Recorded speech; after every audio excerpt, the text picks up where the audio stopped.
Les chefs de la diplomatie britannique, David Cameron et allemande, Annalena Baerbock, ont appelé à la désescalade lors de la première visite des représentants occidentaux en Israël depuis l'attaque inédite lancée par l'Iran contre les territoires israéliens pendant la nuit du 13 au 14 avril.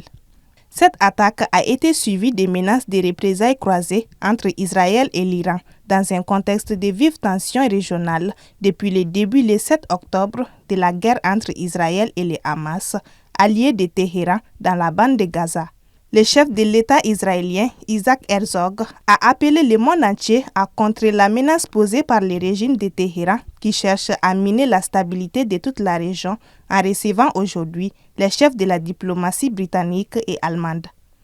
David Cameron a souhaité mercredi devant des télévisions britanniques que les pays du G7, qui se réunissent cette semaine en Italie, imposent des sanctions coordonnées contre l'Iran, accusant ces pays d'être derrière tellement d'activités malveillantes dans la région.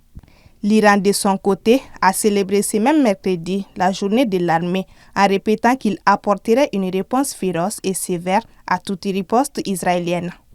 L'attaque contre Israël, a affirmé le président Ebrahim Raïssi, a été précise, mesurée et punitive en réponse à la frappe meurtrière contre le consulat d'Iran à Damas le 1er avril imputé à Israël.